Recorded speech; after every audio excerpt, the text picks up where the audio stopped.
இந்த இடத்துல ஒரு கேள்வி கேட்குறேன். நீங்கள் உடம்பால் சோர்வாக இருக்கீங்களா, இல்லைனா உங்கள் மனசால சோர்வாக இருக்கீங்களா? ஏன் கேட்குறேன் அப்படின்னா, இந்த ரெண்டுத்துக்கும் நிறைய வித்தியாசங்கள் இருக்குது. சில நேரம் காலையில் எழுந்த உடனே வேலை செய்கிறதுக்கு மனசே வராது. கிச்சனுக்குள்ளே போய் சமைக்கணும், வேலை பார்க்கணும் அப்படின்னு நினச்சாவே மனசு ரொம்ப சோர்வாக மாறிடும். வீட்டை சுற்றி பார்த்தா நமக்கே தெரியும் வீடு சுற்றி வேலை இருக்குது அப்படின்றது.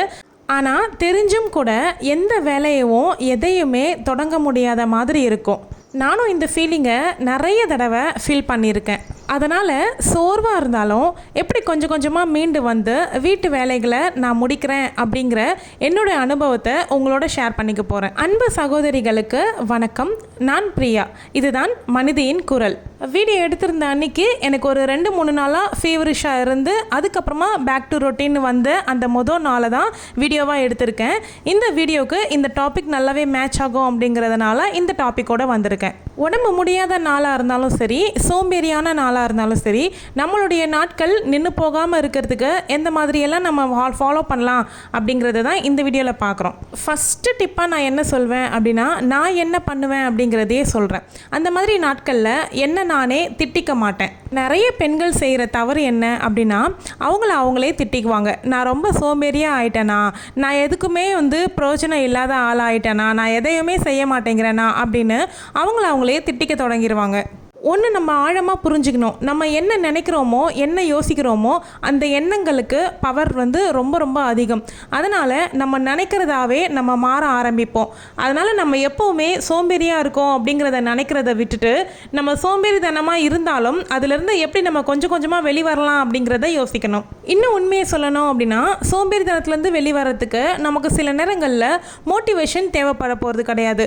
நமக்கு தேவையான ஓய்வு இருந்துச்சு அப்படின்னாவே போதுமானது தான்.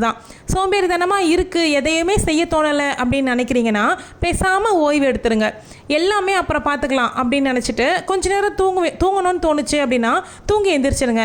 எனக்கு எப்போவுமே அப்படி தான். நான் ரொம்ப ஸ்ட்ரெஸ்ஸாக இருந்தாலோ இல்லை எனக்கு வேலை பளு அதிகமாக இருக்குது அப்படின்னு நான் நினச்சாலும் கூட நான் கொஞ்ச நேரம் ஓய்வு எடுத்துருவேன். அதுக்கு மேற்பட்டு கடகடன்னு எல்லாத்தையும் செஞ்சு முடிச்சிருவேன். எனக்கு இது ஒர்க் அவுட் ஆகுது. ஒரு சிலர் என்ன மாதிரி இருப்பீங்க. இன்னும் சில பேருக்கு டிவியில் ஏதாவது பாட்டோ இல்லை பிடிச்சமான ஒரு வீடியோக்களோ போட்டு விட்டுட்டு வேலை செய்யணும் அப்படின்னா அவங்களுக்கு ஆட்டோமேட்டிக்காக மோட்டிவேஷன் வேலை செய்வாங்க. நம்ம சோம்பேறித்தனத்தை விட்டுட்டு சுறுசுறுப்பாக மாறுறதுக்கு மோட்டிவேஷன் அப்படிங்கிறது 2-3 நாளைக்கு தான் நமக்கு உதவும். அதுக்கு பதிலாக நம்மளுடைய சிஸ்டமே நம்ம ஃபார்ம் பண்ணோம் அப்படின்னா தான் அது நிரந்தரமான தீர்வாக இருக்கும். ரெண்டாவது விஷயம் என்ன அப்படின்னா, இந்த மாதிரியான ஸ்லோவான டேஸில் முழு வீட்டை பற்றியும் நான் கவலைப்படவே மாட்டேன். முழு வீட்டை பற்றி நம்ம சுற்றி பார்த்தோம் அப்படின்னா சுற்றி பார்த்த உடனே மயக்கடிச்சு விழுந்துருவோம். ஒரு சிலர் நினைப்பாங்க வீடு முழுக்க இந்த ஒரு நாள்லேயே நான் க்ளீன் பண்ணிடுவேன் அப்படின்னு நினைப்பாங்க. ஆனால் ஆரம்பிக்கிறதுக்கே ரொம்ப டைம் எடுத்துப்பாங்க. ஏன் அப்படின்னா ஆரம்பிக்கிறதுக்கே பயமாக இருக்கும். அதுக்கு பதிலாக நான் என்ன பண்ணுவேன் அப்படின்னா, எனக்கு நானே சின்னதாக டார்கெட் வச்சுப்பேன். எனக்கு இப்போ நான் டூ லிஸ்ட் எழுதுனேன் பார்த்தீங்களா, அந்த மாதிரி டூ லிஸ்ட்டில் ஒவ்வொரு வேலைகளாக முடிச்சுட்டு அதை நான் போய் அழைச்சிட்டு வந்துடுவேன். அப்படி ஒவ்வொரு வேலையும் குறையிறத விசிபிளாக என் கண்ணால் பார்க்கும்பொழுது எனக்கு ரொம்பவே மோட்டிவேட்டிங்காக இருக்கும். ஓகே, பாதி வேலை முடிச்சிட்டோம், இன்னும் கொஞ்சம் தான் இருக்குது அப்படிங்கிற மைண்ட் செட் எனக்கு வரும். அப்படி இல்லை, உங்களுக்கு அப்படி ஹேபிட் இல்லை அப்படின்னா நீங்கள் என்ன பண்ணலாம் அப்படின்னா, மொத்த வீடியோ மைண்டில் போட்டு குழப்பாமல் இப்போதைக்கு ஒரே ஒரு வேலை பாத்திரம் மட்டும் கழுவி முடிப்போம், அப்புறம் மைண்ட் செட் எப்படி இருக்கோ அதுக்கப்புறமா பண்ணிக்கலாம் அப்படின்னு தோணும். பாத்திரம் கழுவி முடிச்சிட்டிங்க அப்படின்னா உங்களுக்கு ஒரு சுறுசுறுப்பு வந்துடும். அதுக்கப்புறமா என்ன தோணும், சரி ஓகே ஸ்டவ் கவுண்டர் டாப் சேர்த்து க்ளீன் பண்ணிடலாம் அப்படின்னு தோணும். அந்த மாதிரி ஸ்டெப் பை ஸ்டெப்பாக நீங்கள் போய்கிட்டே இருப்பீங்க. மூணாவது விஷயம் என்ன அப்படின்னா, டார்கெட்டுன்னு சொன்ன பார்த்தீங்களா, அது எப்படி நான் எனக்கு போட்டுக்குவேன் அப்படின்னா 10 நிமிஷம் மட்டும் ரூல் வைப்பேன். 10 நிமிஷம் டைமர் ஆன் பண்ணிவிட்டு இந்த 10 நிமிஷத்தில் மட்டும் இந்த வேலையை முடிச்சுட்டு வந்துடணும் அப்படின்னு சொல்லிட்டு நான் போவேன். பட் அந்த 10 நிமிஷம் முடிஞ்சதுக்கு அப்புறமாவும் டைமரை ஆஃப் பண்ணிவிட்டு நான் கண்டினியூவாக வேலை பார்த்துட்டு தான் இருப்பேன். நம்மக்கிட்ட இருக்க பிரச்சனை என்ன தெரியுமா, ஸ்டார்டிங் ட்ரபிள். ஆரம்பிக்கும் பொழுது நினைப்பேன் 10 நிமிஷம் டைமர் அடித்ததுக்கப்புறமா ஆஃப் பண்ணிவிட்டு உட்காந்துடணும் அப்படின்னு தான் நினச்சி போவேன். பட் டைமர் அடித்ததுக்கப்புறமாவும் அதை ஆஃப் பண்ணிவிட்டு அந்த வேலையை கண்டினியூ பண்ணி ஃபினிஷ் பண்ணிவிட்டு தான் நான் வெளியே வருவேன். அந்த இடத்துல நம்ம ஆரம்பிச்சிட்டோம் அப்படின்னா முடிக்காமல் வரமாட்டோம். நம்ம எல்லாருமே அந்த மாதிரி தான். இதை நீங்கள் உணர்ந்திருக்கிறீங்களா அப்படின்னு சொல்லிட்டு கமெண்ட்டில் எனக்கு ஷேர் பண்ணுங்கள். எல்லா நாளும் நமக்கு சோம்பேறியாக இருக்கும் அப்படின்னு நான் சொல்லிடவே மாட்டேன். ஏதாவது ஒரு நாள் கண்டிப்பாக நமக்கு சோர்வாக தான் இருக்கும். அந்த மாதிரி டைமில் வீடு மொத்த வீடும் பர்ஃபெக்டாக இருக்கணும் அப்படிங்கிற மைண்ட் செட்டுக்கு நான் போகவே மாட்டேன். மொத்த வீடும் பர்ஃபெக்டாக க்ளீனாக ஹோட்டல் மாதிரி இருக்கணும் அப்படிங்கிற மைண்ட் செட்டில் நம்ம போனோம் அப்படின்னா நம்மளால் அந்த ஸ்லோவான டேயில் அதை பண்ண முடியல அப்படின்னும் போது நமக்கு நாமளே வந்து பிடிக்காத மாதிரி தெரியும், நம்மளை நாமளே திட்டிக்க ஆரம்பிப்போம். அந்த மாதிரி இல்லாமல் வரணும் அப்படின்னா பர்ஃபெக்ஷனை எதிர்பார்க்காதீங்க. அந்த அன்னைக்கு ஓரளவுக்கு எனக்கு வீடு சுத்தமாக இருந்தால் போதும் அப்படிங்கிற மைண்ட் செட்டு கொண்டு வந்துட்டு ப்ராக்ரஸை நினச்சிக்கோங்க. நெக்ஸ்ட்டு 5th பாயிண்ட் என்ன அப்படின்னா, ஒரு வேலையை நம்ம செய்கிறோன்னும் பொழுது அந்த வேலை யாருக்கான வேலை அப்படிங்கிறத பற்றி நம்ம யோசிக்கணும். அது நமக்கான வேலையா, நம்ம கணவருக்கான வேலையா, நம்ம குழந்தைங்களுக்கான வேலையா? ஓகே இது இவங்க நமக்கு ரொம்ப முக்கியமான பர்சன், அவங்களுக்கான வேலை அப்படின்னும் பொழுது நம்ம அதை அழகாக நம்ம செஞ்சு முடிச்சிருவோம். அதுவே க்ளீனிங் வேலை அப்படின்னும்பொழுது வெளியிலேருந்து யாராவது நம்ம வீட்டுக்கு வராங்க அப்படின்னும்பொழுது இவ்வளோ க்ளீனாக இருக்குதுன்னு பார்க்கும்பொழுது நமக்கு ஒரு ஹாப்பியாக இருக்கும். அவங்க சொல்லுவாங்க, ஒரு சிலர் சொல்ல மாட்டாங்க, அது ஓகே. சில பேர் வந்து சொல்லுவாங்க, பரவாயில்லையே உங்கள் வீடு ரொம்ப நீட்டாக க்ளீனாக இருக்குது அப்படின்னு சொல்லும்பொழுது நமக்கு அது ஒரு பெரிய அச்சீவ்மெண்ட் மாதிரி இருக்கும். வீட்டில் வந்து ஒர்க் பண்ணுற நமக்கு இதெல்லாம் தான் மிகப்பெரிய அச்சீவ்மெண்ட். அடுத்தடுத்த வீடியோக்களில் வீடு எப்போவுமே டைடியப்பாக நீட்டாக வச்சுக்கிறதுக்கு எந்த மாதிரிலாம் ஃபாலோ பண்ணலாம் அப்படிங்கிற டிப்ஸ் எல்லாமே லைன் பை லைனாக கொண்டு வர இருக்கேன். சேனலை புதுசாக விசிட் பண்ணியிருக்கீங்க அப்படின்னா சேனலை சப்ஸ்கிரைப் பண்ணி வச்சுக்கோங்க. எனக்கு இந்த ஒரு சேனல் மட்டும் கிடையாது, பக்கத்து வீட்டு பொண்ணு பிரியா அப்படின்னு இன்னொரு சேனலும் இருக்குது. விருப்பப்பட்டீங்க அப்படின்னா சர்ச் பண்ணி பாருங்கள். வாரத்தில் ஒரு நாள் சோம்பேறித்தனம் வருது அப்படின்னா பரவாயில்ல, வாரத்தில் 4 நாள் சோம்பேறித்தனமாகவே இருக்குது அப்படின்னும் பொழுது நம்ம வந்து அதுக்கான காரணம் என்ன அப்படிங்கிறத கொஞ்சம் அனலைஸ் பண்ணுறதுக்கு ஸ்டார்ட் பண்ணணும். மோட்டிவேஷன் இல்லாததுனால நம்ம க்ளீனிங் பண்ண மாட்டிருக்கோம், வேலை பண்ண மாட்டிருக்கோம் அப்படிங்கிறது செகண்டரி தான். அதுக்கு முன்னாடி முக்கியமான விஷயங்கள் நிறையவே இருக்குது நம்மளுடைய சோம்பேறித்தனத்துக்கான காரணங்கள். ஒரு சிலது சொல்கிறேன் பாருங்கள். இரவு தூக்கம் வந்து சரியாக இல்லாத அன்னைக்கு, அதுக்கப்புறமா வந்து நம்ம முந்தைய நாள் சரியாக சாப்பிடலை அப்படிங்கிற பட்சத்தில், தண்ணி வந்து நல்லா குடிக்கல அப்படிங்கிற பட்சத்தில் கூட நமக்கு உடல் சோர்வு இருக்கும். அதை நம்ம வந்து ஏதோ ஒரு சோம்பேறித்தனம் அப்படின்னு நினைப்போம். உண்மையிலேயே வந்து அது சோம்பேறித்தனம் அப்படிங்கிறது வேற, சோர்வு அப்படிங்கிறது வேற. இதனுடைய வித்தியாசத்தையும் நம்ம புரிஞ்சுக்கணும். 7th பாயிண்ட் என்ன அப்படின்னா, என்ன மற்றவங்களோட நான் கம்பேர் பண்ணி பார்த்துக்கவே மாட்டேன். இன்றைக்கி சோஷியல் மீடியா அப்படிங்கிறது எல்லாருடைய லைஃப்லேயும் ஒரு பெரிய ரோல் வந்து ப்ளே பண்ணிக்கிட்டு இருக்கு. சோஷியல் மீடியாவில் பார்க்குற எல்லாருடைய வீடும் பர்ஃபெக்டாக இருக்க மாதிரி தான் நமக்கு தெரியும். அப்போ நம்ம வந்து அவங்களோட நம்மளை கம்பேர் பண்ணிக்கிறதுக்கு ஸ்டார்ட் பண்ணுவோம். அந்த மாதிரி பண்ணக்கூடாது. எல்லாருடைய ஒரு பக்கத்தை தான் நீங்கள் பார்த்துருப்பீங்க. கேமராவுக்கு பின்னாடி அவங்களுடைய வாழ்க்கை அப்படிங்கிறது வேறு விதமாக தான் இருக்கும். அதுதான் உண்மை. நம்ம அதை புரிஞ்சுக்கணும்.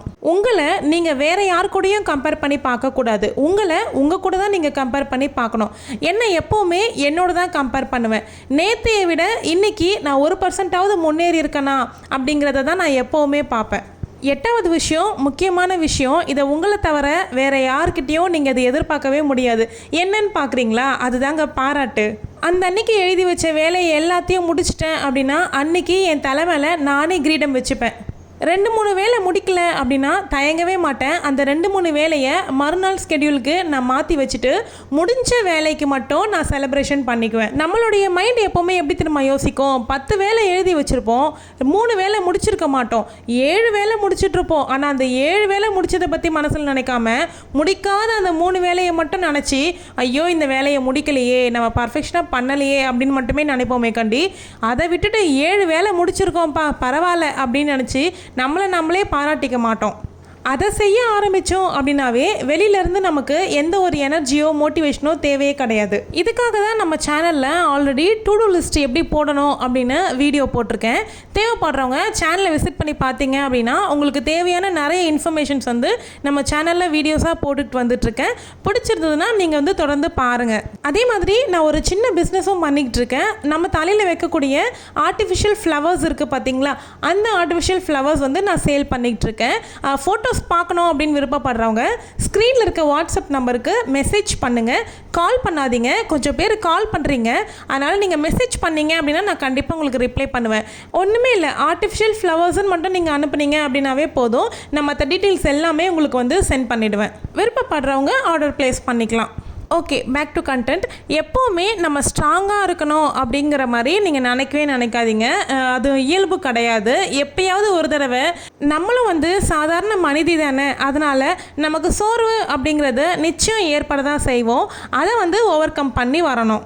நம்மளுடைய வாழ்க்கையிலையும் சோர்வாக இருக்கிற நாளும் நமக்கு வரதான் செய்யும். மனசு சரியில்லாமல் கவலைப்படக்கூடிய நாட்களும் நமக்கு வரும். மனசு சரியில்லை அப்படிங்கிறத தாண்டி அழணும் அப்படிங்கிற தோணக்கூடிய நாட்களும் நமக்கு வரதான் செய்யும். எந்த வேலையுமே செய்யறதுக்கு மனசில்லாத நாட்களும் வரும். இதெல்லாமே உங்களுடைய தோல்வி கிடையாது. நம்ம எல்லாருமே மனிதிகள் அப்படிங்கிறதுக்கான அடையாளம். அந்த மாதிரி நாட்களில் உங்களை நீங்கள் குறை சொல்லிக்காதீங்க. கொஞ்சம் ஓய்வெடுங்க. திரும்பவும் எழுந்து வந்து வேலையை பாருங்கள். ஏன்னா நம்மளுடைய பலம் அப்படிங்கிறது எல்லா நாளும் ஆக்டிவாக சுறுசுறுப்பாக இருக்கிறதுல கிடையாது. என்னைக்காவது ஒரு நாள் நம்மளும் ஒரு மனிதி அப்படிங்கிறத உணரக்கூடிய நாட்களும் நமக்கு வரதான் செய்யுது. உங்களுடைய ஒவ்வொருத்தருடைய மனசில் இருக்க குரலாக தான் இங்கே என்னுடைய குரல் மனிதியின் குரல் அப்படிங்கிற சேனல் மூலயமா ஒலிச்சிட்ருக்கு. மனிதியின் குரல் சேனலை இன்னும் நீங்கள் சப்ஸ்கிரைப் பண்ணல அப்படின்னா மறக்காமல் சப்ஸ்கிரைப் பண்ணிக்கோங்க. இந்த வீடியோ உங்களுக்கு பிடிச்சிருந்துச்சுன்னா வீடியோவை லைக் பண்ணி ஹைப் ஆப்ஷன் கொடுங்க. இந்த வீடியோவை உங்கள் மனசுக்கு நெருக்கமான ஒரு பெண்ணுக்கு ஷேர் பண்ணிவிடுங்க. அடுத்தடுத்து நம்மளுடைய சேனலில் நிறைய யூஸ்ஃபுல்லான கண்டென்ட்டு கொண்டு வர போகிறேன். திங்கட்கிழமை செவ்வாய்க்கிழமை காலை 10:30 மணிக்கு நம்மளுடைய சேனலில் வீடியோ போஸ்ட் ஆயிரும். மறக்காமல் வந்து விசிட் பண்ணி பார்த்துருங்க. அவ்வளோதான். அன்னன்னைக்கு என்னுடைய லிஸ்ட்டில் இருந்த வேலைகளையும் நான் முடிச்சிட்டேன்.